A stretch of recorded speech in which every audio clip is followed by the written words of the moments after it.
y dos, y dos, una, y dos, una, y dos. Hello and welcome to Cortes NYC Livestream, the podcast. This show broadcasts twice a week out of New York City. We are your hosts, Cortes NYC and Carla de Puerto Rico. And on the show, we talk about art, creativity, city life from a Latino perspective. I'm a visual artist. And I'm a singer. And this is episode 29, Drawing Spirits. As always, you can find us on iTunes, Stitcher, Podbean, and also on social media on Instagram, Facebook, Twitter, and Tumblr. Don't forget, at the end of the month, I will be at the Street Art Expo here in Queens. Go to thestreetartexpo.com to get more information. I will be there in Artist Alley signing, drawing, and selling original art. We also want to say rest in peace to Anthony Bourdain, who was a real inspiration for us, and a shout out to Va Por Nosotras podcast. We have been listening to you guys, and it's awesome. All right, I have some principles of art that I'm gonna go down a list of. I have two lists. I have one called the Principles of Art, one called the Elements of Design. And just like the belief systems that we've been studying in preparation for this conversation, when we start going through these concepts, you're going to see how these concepts somehow begin to inform the way you see the world around you, and it forms a belief system with an artist, the way that an artist sees the world. So let's start with the elements of design, because I think these are the cleanest ones. Number one is line. Straight lines, curved lines, thick lines, thin lines. I always remember the quote about the shortest distance between two spaces is a straight line, you know. I think line in life, right? Don't we talk about getting in line for something or forming lines for things? Yeah. Get in line. Line is always like the structure kind of thing. Yeah. That you have to follow. Organizational. Organizational, yeah. Yeah. When you're drawing, you do have to pay attention to line, and that's one of the elements that you should pay attention to. When you're drawing, you're looking at the contour of something. The line that you see is not exactly the line that you're drawing with your hand. The idea in your head, what is that line that you imagine that you're seeing in that object, right? Making that concept a reality. So it forms a belief system in you that whenever you go to draw, you're looking to make a line or to describe a line. The next item is shape. What is the shape of something? Is it an oval? Is it a triangle? Is it organic? Is it geometric? Different kinds of geometric shapes.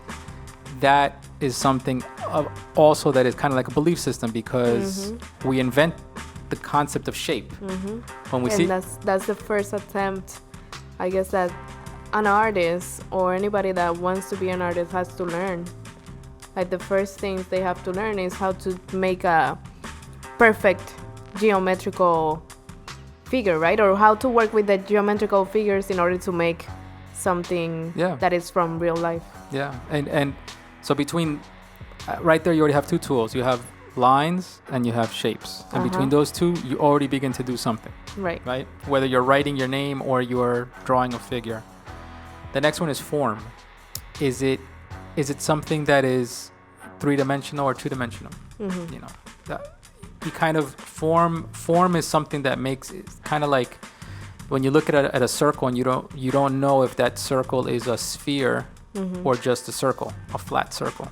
And you have to bring that to life. You have to decide, what is that shape? What form does that shape have? So form is another one. Color is another element. You know, you can do a lot with black and white, but color is another element to creating art, to drawing, and all this stuff that you do have to take into account.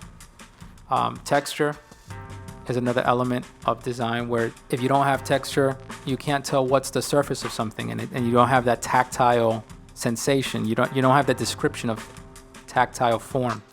And space. So that's the last one on this list. Space is the area around or within or between objects. So, I mean, just with those things alone, line, shape, form, color, texture, space, these things form the way you view your life. You know, texture informs everything in your house, everything in your clothes, everything in your food.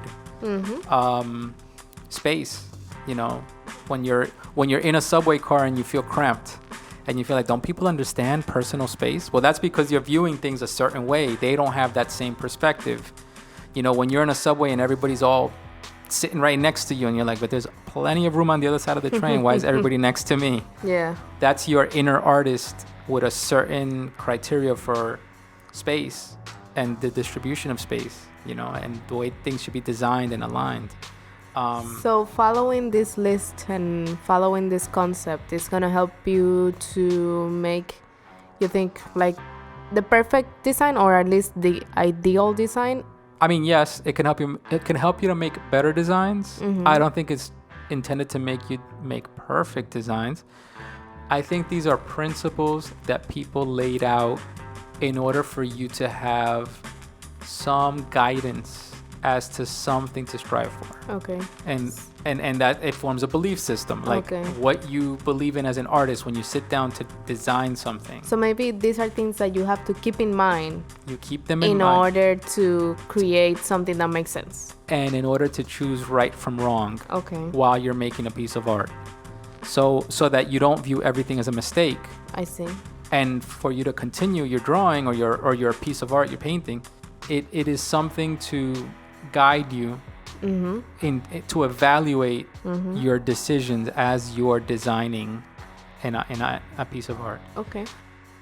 Then there's this other list I found, which was principles of art, and this one has some similar ones, but I think there's slight differences. So they have the first one here. They have is pattern.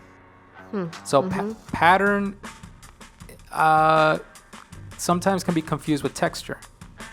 You know, texture can be like a wooden texture, or texture could be like a plastic shine or a metallic chrome texture. And something that you can feel. Correct. Right? Pattern can be texture, and also texture can be pattern. Pattern is the repetition of items, the repetition of elements to create a pattern. It doesn't have to be an even pattern. And I think when patterns become uneven and more organic, they become almost textures.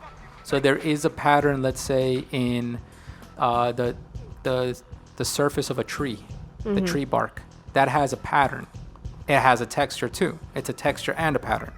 The leaves, the way that the leaves are on the tree, it forms a pattern. If you look for the pattern, you can organize that pattern. But it has a random pattern, and nature has many random patterns that end up being confused with texture or pattern depending on how you see it. So pattern is one of those that are kind of like interchangeable. But pattern, I think in our lives, we look for patterns all the time. Yeah. And I think that it also relates to more of the designs and the shapes that you can see, but you cannot necessarily touch. And that's why I was making the difference between texture being something that you can touch, that you can feel. True. But pattern is something that you can see. Very true. But not necessarily feel. True. And pattern could also be elements that create a pattern in a composition that are not necessarily a pattern, like a fabric pattern. Right. Yeah. So it could be like 4 people sitting in a row, and then you have another 4 people sitting on the other side, and that forms like a pattern of like 4s or something like that. So when you're laying composition down, when you're drawing, when you're painting, patterns play a role, and we look for them. I've had people tell me in my paintings, which is hilarious, somebody was counting the skulls in the painting that I did. And they were telling me, yo, but you have 7 skulls, and I see that you put 3 on this side and 4 on that side. And he was like, why? Yeah, and I was like, I just did it like that. Maybe unconsciously I did a pattern that he picked up on, and I did it unconsciously. But people look for patterns. Yeah. They look for patterns in life. They look for patterns around them all the time.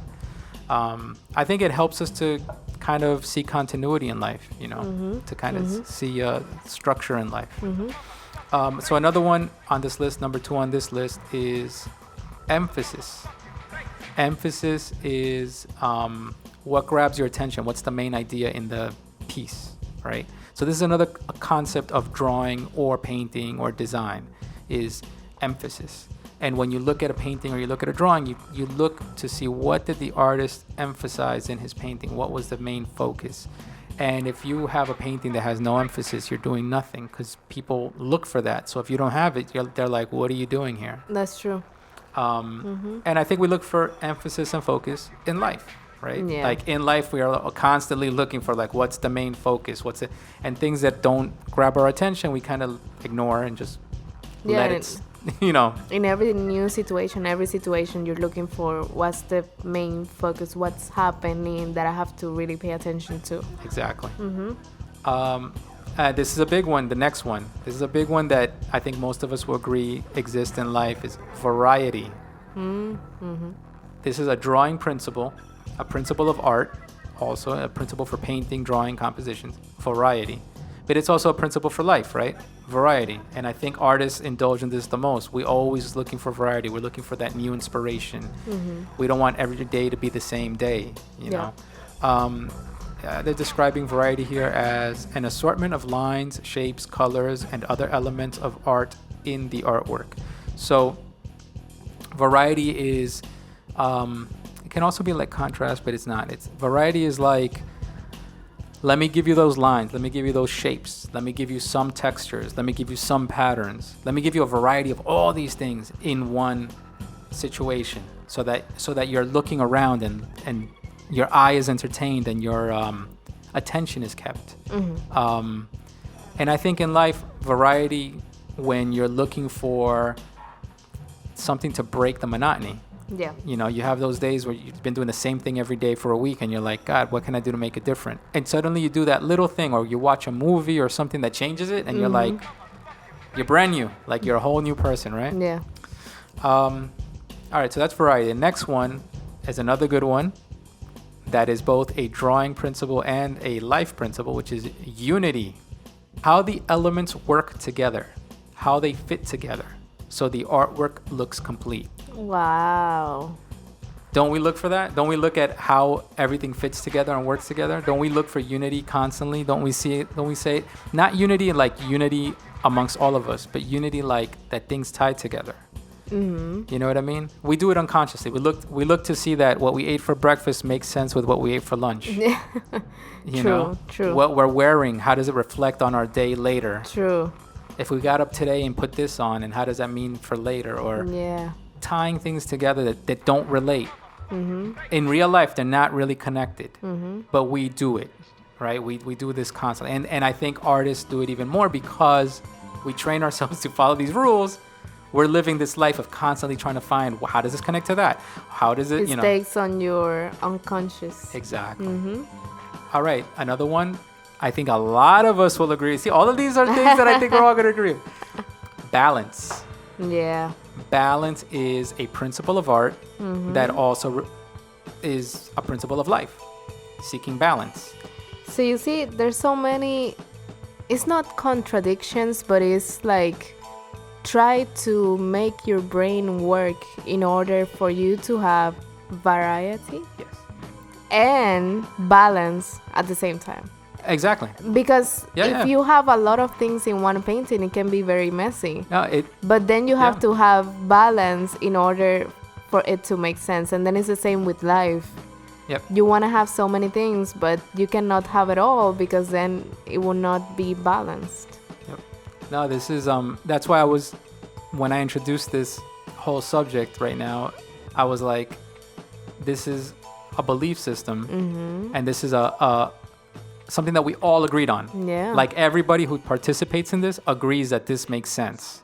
Otherwise, you don't become an artist. Right. And very interesting. And it's they're not laws written in stone, but if you talk to other artists about this list, they agree with you. They go, "Oh yes, of course." Yeah. Yes, this makes total sense. I like what you were saying, when you were saying that some contradict others, or some are meant. Some of these rules kind of work with other rules. I agree with you. It's kind of gives you the options, and you have to find how to work them together. Kind of like in religious beliefs. Free will. Free will, exactly. They're trying to give you the free will. You decide what you do with these things. I'm going to present to you the good guy, the bad guy, the heaven and hell, and you decide. and a good artist finds a way to make all these things work together and make it universal for everybody to appreciate. So balance. So balance is broken into a few things: symmetrical, asymmetrical, and radial balance. Compositions that are symmetrical are even, left and right, perfectly balanced. Asymmetrical compositions tend to have more of a focus or weight distributed on one side to balance out the lack of elements on the other side. And they kind of work off of each other. And radial balance comes from the center out. It starts in the middle and works its way outwards. And I think all these things, we kind of look for that when you look at how you, like we were saying, in the home, especially, in your workspace when you're working. How do you try to balance out a clean area from a messy area? And and you're constantly trying to move things around. That's just the way we are as humans. Yep. The next one, rhythm and movement. Rhythm and movement. I think this is very Latino, huh? Yep. So this one's on the list, and it's defined as a regular repetition of the elements of art to create a sense of rhythm and or movement. So you're taking all your little pieces that can be part of the unity, or they can be part of the pattern, or they can be part of whatever it might be, the lines, the shapes. So you're taking these elements, and as you're creating your composition, your drawing, you're trying to make them move. You're trying to make the eye move with them. You're trying to make a rhythm. You might do a rhythm of, like, let's say 3 elements here, and then again another 3 elements there, and then maybe you do another 2 over there, and then they don't make a pattern, but they build a rhythm. And as your eye travels across the piece, you see the progression of the shapes. Also, you could do it with color. There's a very famous piece by a Puerto Rican artist and painter, and it's called El Velorio. And it has a lot of characters and a lot of things going on in the piece, and I feel like it does what you are describing. He put so many things, but at the same time balance, but at the same time with the lighting and everything, makes it to have a focus, but then you can look around and have a perspective and a movement and a rhythm for the whole story that makes the person that is looking at the piece feel like, oh, okay, I understand what he's trying to do. So yeah, that description of the movement remind me of that piece. Yeah. So I think in life, don't we look for rhythm and movement? Yeah. When we say, man, that's not working with my flow. Man, you're ruining my vibe or my flow or my rhythm. Yeah. You know what I mean? I was in a rhythm. Why'd you interrupt me? Yeah. I think we all look for that, and it's a made-up concept, but I think it's something that we all live by. We all work with that. All right, another one on this list. The next one is proportion. Proportion is, I think, something that is very important in art, in visual art, very important in drawing, extremely important in drawing. If you don't have good proportion in drawing, you're not going to make a very good drawing. You can have bad proportion in a painting more easily than you can in a drawing. Proportion is how parts fit together to make a whole. The size relations. This includes scale, exaggeration, something that's very miniature, something that's very monumental. So how proportion is how do all the parts work together to make a whole. So when you make a composition, a painting or a drawing, you within that shape, within that frame, you have to fit all your shapes in there. You have a limited amount of room to make big shapes and small shapes. So as you're putting big shapes, you're minimizing the amount of space that you have for the other elements, so those become smaller, or vice versa. If you're doing a lot of small shapes, then you have to kind of extend out to the bigger shapes. And how you put these things together is proportion.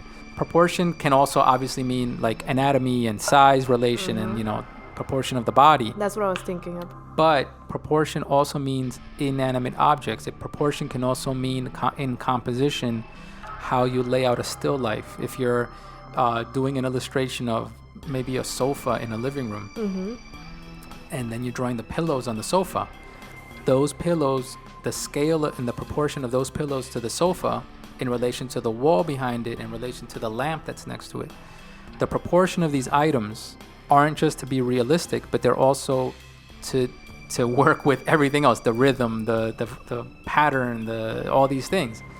And in some cases, like let's say Picasso, who did Cubist art, his proportions were totally crazy. Right. but he did them consciously. He consciously exaggerated their proportions, making a head very big or a hand very small to bring your attention to the head instead of the hands. And if you look at some of the classical artists that you think might be photorealistic, they're not. If you really look at their figures and you look at the proportions, a lot of times they exaggerated the heads. They made the heads bigger because the person was important. So they wanted to show the resemblance of the face, that the face looked like the person it was supposed to be, the portrait of the person. So they would just do a big head with the smaller body, and the body would be usually very simple and not detailed, because they wanted to emphasize the head and the figure, the person. So I think proportion is another one that's important. And then I think the last one on my list is going to be contrast between all your elements, whether it's black, white, color, or big shapes, small shapes, but having the variety of them. It plays with the other one, which was variety, but in contrast, so that they're different enough that they give you that threshold of from one to the other. So if you're working with small shapes to big shapes, the contrast, are you working them slowly from small to big, or are you going from very small to very big fast? So that contrast is what people look for. Contrast could also be in if you're drawing something and you're drawing somebody very close and something that's very far. That exaggerated contrast, instead of putting the items closer together, if you exaggerate the contrast in the distance between the items, that can be a contrast. And these things can be used to grab attention, to be exciting. If you see a painting that's very exaggerated contrast, very stark black and white, it grabs your attention. If you lower the contrast and you make it very gray, that grabs your attention too. It draws you to other things in the painting. And I think in life we look for contrast. I think the contrast that we look for, maybe today we want to, listen to some rock music, and then all of a sudden, wait, that song finished? Okay, quiet time. And now we put a little classical music or something, or no music, or we just, you know what I mean? Yeah. Contrast, it works with variety. True. But it's the exaggeration of the change. Or the non-exaggeration, or the similarity of the change is the contrast. It's a knob that you play with. Right. You move that needle back and forth until you find the right balance of contrast. Balance, contrast, variety, all the same words working together. This is so contradictory. But yeah, I mean that's a list. Those are lists right there that I wanted to share with you guys. These are my lists of drawing and art principles that also apply to life. So, from this list, what do you think you have used the most in your paintings or drawings to create a better style or a better composition? I think for me, one of my big ones is movement. Movement is one that I really, if it doesn't have movement, I walk away from it. I get bored. So there has to be some movement, texture, pattern.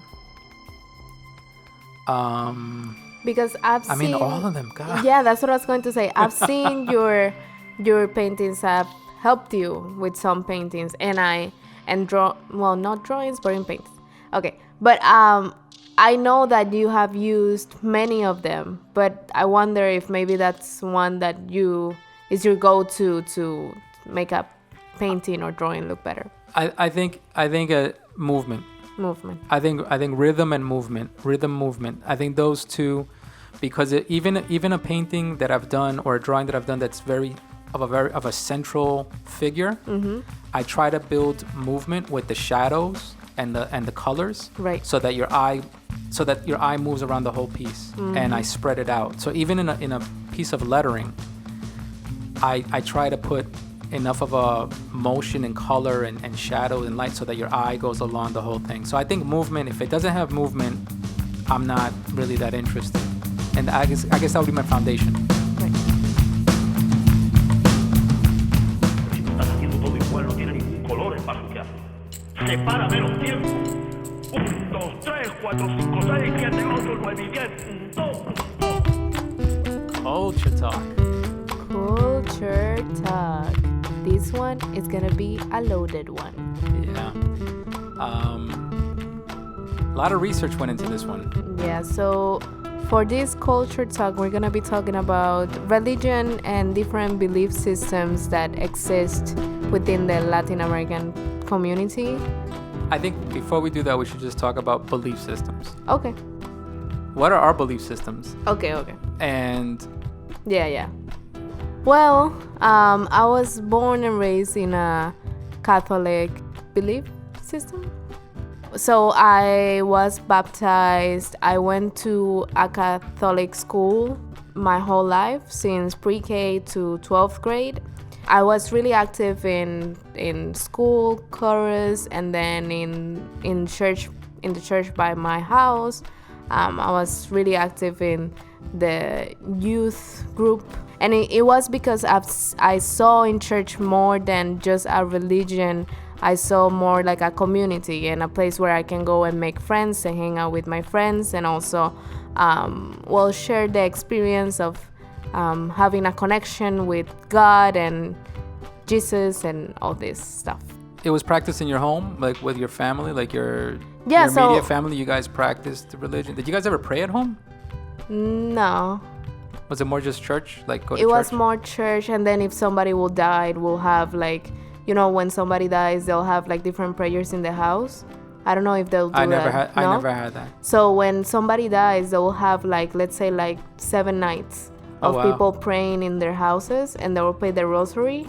Wow. Is that what it's called in English? Rosary, yeah. They'll play the rosary. They'll have like different refreshments for the people that are going to your house to pray. Wow. So when my grandfather passed away, we did that, and we had people coming over. So that's something that is very, it's in our culture. It's really cultural more than anything, I feel. So this was back in Puerto Rico. I was doing all this. Then I went to school, to the university. And when I went to university, I started to get more information that made me question a lot of things about church. So I kept going to church, but I was criticizing a lot of things that was happening there. And then I moved to New York, and once I moved to New York, I really just stopped going to church. I went through a couple of things that made me change my perspective about church and the judgment that can come out from people that are going to church and their views and their beliefs. So now I just believe in God and don't really believe in the religious system. That's the problem, the system, but not the belief. I think that's pretty common. I think that's a lot of us. A lot of us are in the same boat. Yeah. What about you? I think the same. My family wasn't as religious, I think, as your family was tied to a church. I don't think they were as tied to a church. I think my parents were raised Catholic, and I went to Catholic school. I was baptized, I was confirmed, I did all the things, but I left it behind. I mean, I went to Catholic school for 3 years, and I had no interest in it. It always seemed like just people talking to me. It didn't seem like a belief, you know. It didn't seem like anything that really was spiritual. And then now as an adult, I could care less about any of that stuff. And if anything, having met people from other religions and spoken and learned about other things, I can't imagine just sticking to one thing and saying, yeah, this is the right thing. Or that's another thing, that when I came to New York and I got to meet so many people from so many different backgrounds, and I saw and they explained to me what they believed in, I was like, okay, well, that makes sense for you. So who am I to judge your belief, you know? See, and that's the other thing. So now I just caught myself saying the right thing as if there's a wrong thing. And that's got a foundation in the Catholic, upbringing. I think the funny thing about belief is if you believe something, if you have a belief system, it shouldn't matter. It shouldn't matter if it's right or wrong. Mm-hmm. It's your belief system. Mm-hmm. And I think the fact that we have the privilege to be able to even think about what's our belief system makes it not a belief system that we're looking for. True. You know what I mean? We're looking for a right or wrong way to live. Yeah. Or the right or wrong answer. I guess that we have it so easy that now we can think what's the right or wrong, because people in the Middle East that they have nothing just to believe in God because it's the only thing they have. Or to believe in nothing, or they're not. They don't question it. Exactly, but that's the point. If it's a real belief system, you don't question it. Yeah. And I think we're in a place where we can question everything. Mm-hmm. And I think it's made a lot of Americans or people in the Western culture, skeptical of all religions and belief systems. So, all right, so that's us. We're a mess. I would even say like, I would wish to be able to say I'm atheist, but I can't because I believe in something. I believe that there's a higher being. I do believe that. There's no way that I cannot believe that. I do believe that. Exactly. I believe that there's a connection between people. There's a connection between humanity. The generations are connected. Nature is connected to us. We're connected to nature. I've seen that in my actual life. I've seen it firsthand, how we are connected to things. So that I can't deny. Yeah. It's just, organized religion, I just can't. Exactly. That's... And some of the other religions that I've learned about, I can't either, because I'm just like, they're just the same. Right. The more I learn about it, the minute another religion takes another form, I'm like, yep, that sounds just like what I just, what I experienced, and that's good enough for me. I get it. All right, so that's us. Then we decided to say, well, let's look into what exists in Latino culture. So give us your list. What did you find out? What is the prominent religions in the Latin culture? Yeah, so some of the statistics I found, it says that U.S. Hispanics are 55% Catholic, 22% Protestant, 18% unaffiliated, and 5% other. And where's the Jewish and Muslims and all that in there? No. Other? I guess it's in the other too. Yeah. But then I found another study, and it was saying that Christians as a whole is at 77%, and that is divided then between evangelical Protestant, mainline Protestant, historically Black Protestant, and then Catholic.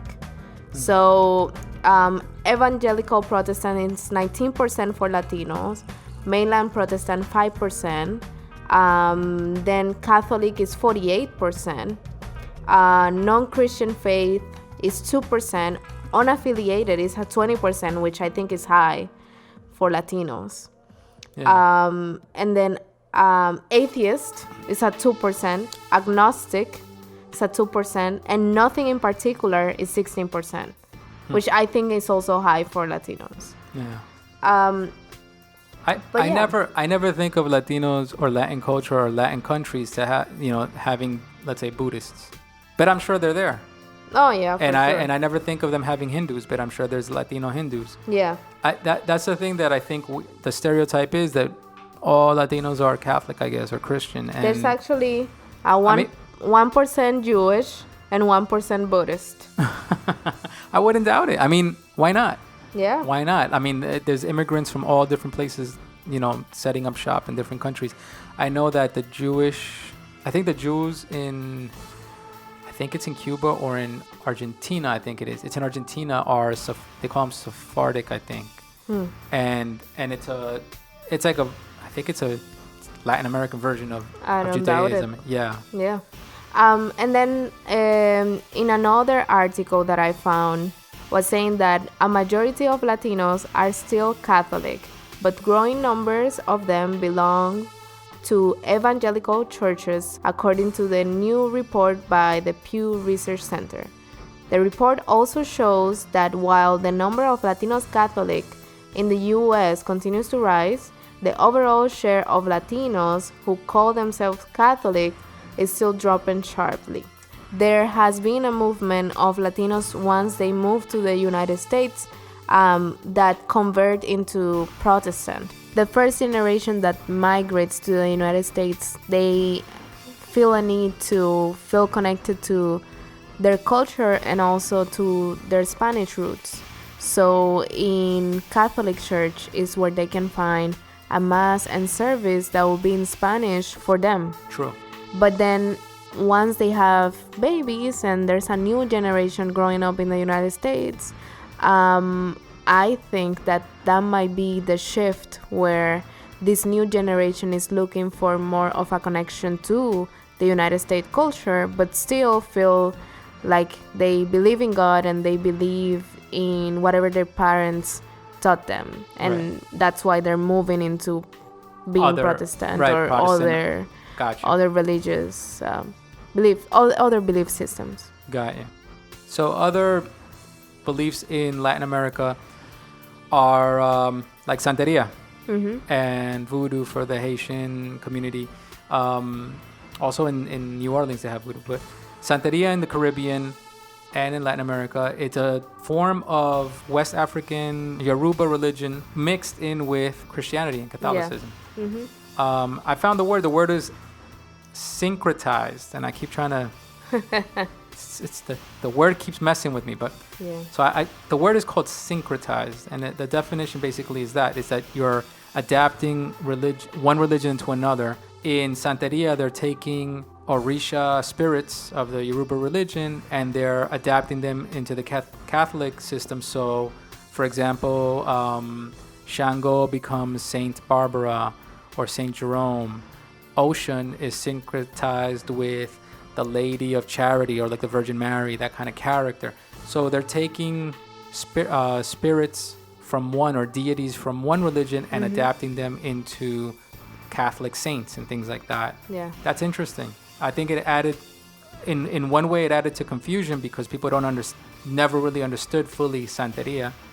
But in a different way, it helped because I guess it hid some of the old African religion inside of the Catholic belief, the cover of the Catholic belief. You were telling me that you saw that in Puerto Rico growing up. You saw at least some form of Santeria, or even though we were Catholic more than anything, I will see at my house, my grandmother will have like these small aloe plants in front of the house, and that will mean like protection or something.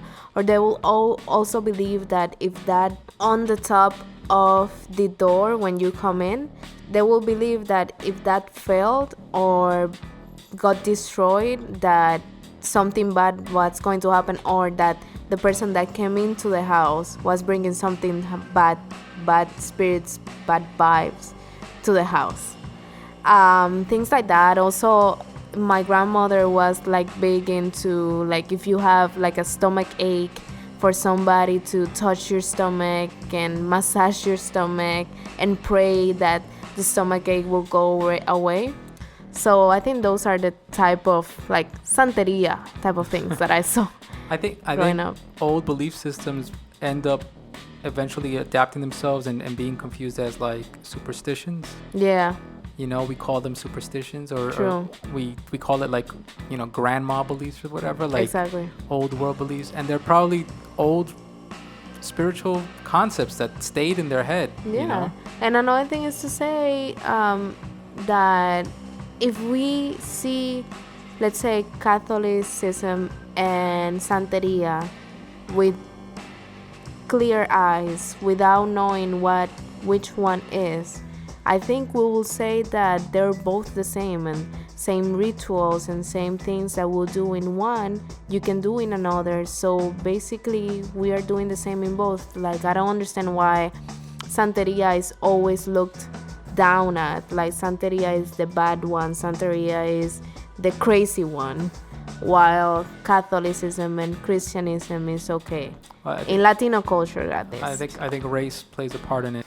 You know, in Santeria, you do have the African deities, and you have a Black Virgin Mary. You know what I mean? You have like these saints that are African looking, and that makes people, you know, confused because they're so used to and brainwashed into seeing. It's crazy. You know, religious figures as being white or being European looking. Mm-hmm. I mean, another belief system that we came across in Latin America, this is in South America, is the whole Pachamama belief, the Earth Mother. Mm-hmm. That's from the Andes, from the Inca Empire.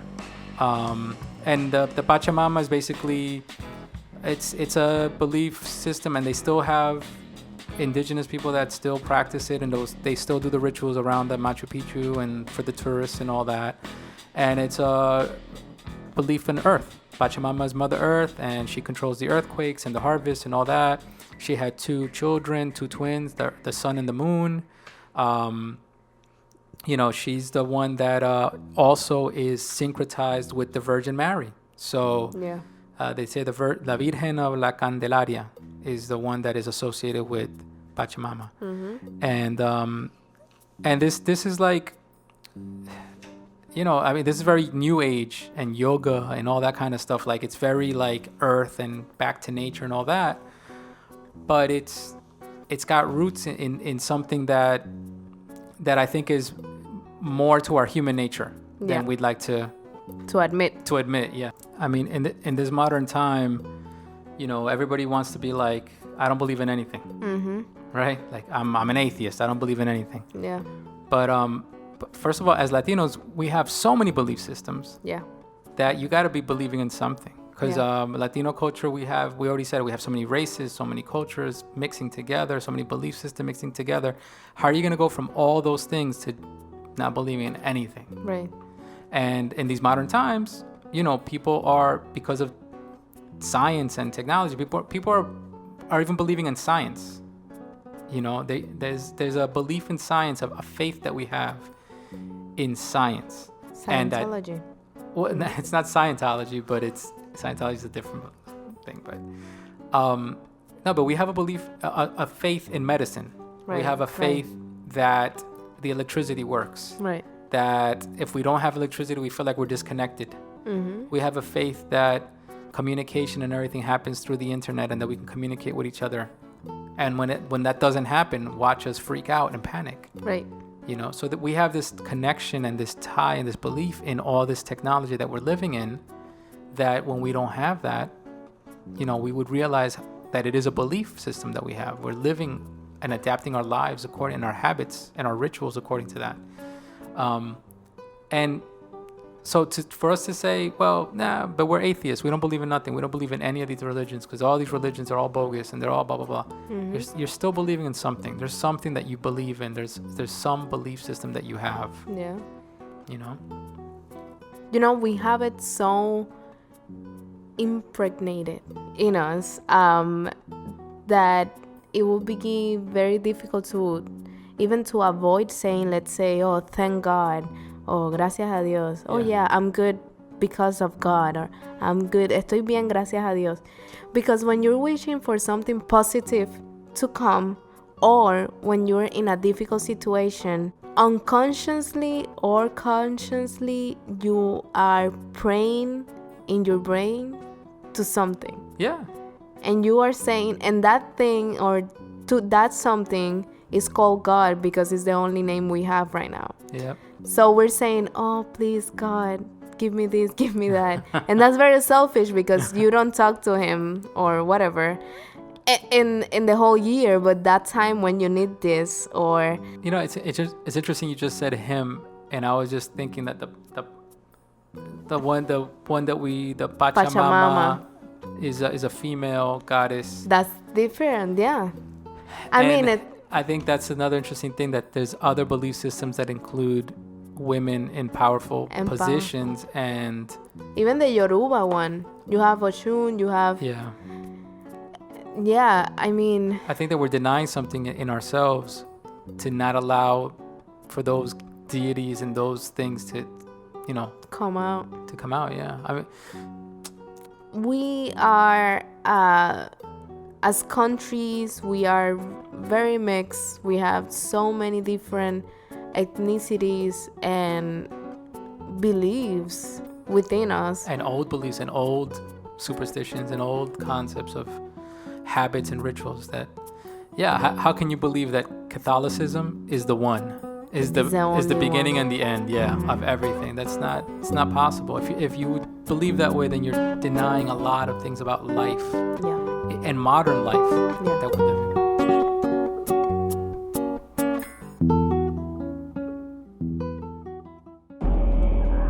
You wanted me to teach you, right?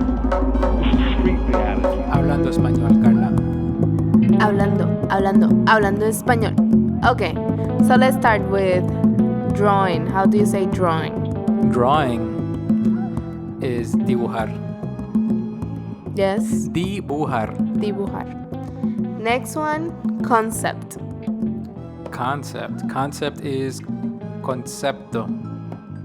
Yes. Concepto? That sounds weird, but all right. Sounds too easy. Concepto. Yes. Next one is form. Forma. Yes. These words are kind of like just derivative of each other. Next one is geometric. Okay, that's a good one. Geometric. Geométrico. Yeah. Geométrico. With a G. All right, got it. Geométrico. Texture. Textura. Yes. Got it. Principles. Almost got me. I was about to say principales. Principles is principios. Yes. Yeah, you see? I almost got tricked. Good. Next one, guide. Guide is Guía. Yes. Next one, pattern. Pattern is patrón? Yes. All right. I'm too good for you. Wow, you're on a roll. You're not gonna stump me this time. Next one, emphasis. Emphasis? It's a trick one. Emphasis? It's the same Too thing. easy. Yeah. Next one, unity. Unidad. Yes. Next one, balance. Balance. Yes. Next one, syncretism. That's my new word for this episode. Syncretism. Sincretismo? Yeah, how do you know this? Wow. So next one and last one is belief. Believe or belief? Belief. Belief? Creanza? No. Belief.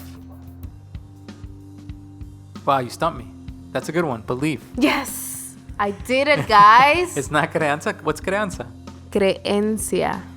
Creencia is belief? Yeah. Creencia. So what's creanza? And yo no sé qué es creanza, no sé dónde lo saqué. Okay. All right. I got one for you. What? No, what? How do you say spirit? Espíritu. Okay. How do you say deity? Deidad. What is it? Deidad. Deidad. That's deity? All right. How do you say religion? Religión. How do you say ritual? Ritual. All right. How do you say worship? Adoración. Really? That's different. O adorar. Worship. Adoración o adorar. To adore. Yeah. Wow. But in a religious sense, it will be adorar. There's another word for it. What? Culto.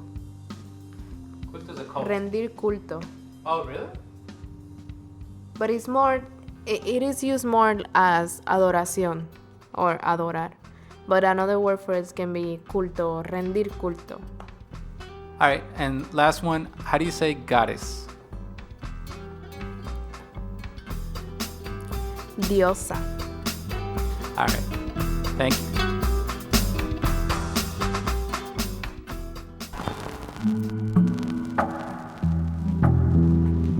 All right, another episode in the bag. Another one. Next episode is going to be episode 30, Fathers and Art. On Art Life, we're going to talk about how to approach teaching your child about art if you're an artist. And on Culture Talk, we're going to be talking about the history of Father's Day. And at the end, Hablando Español.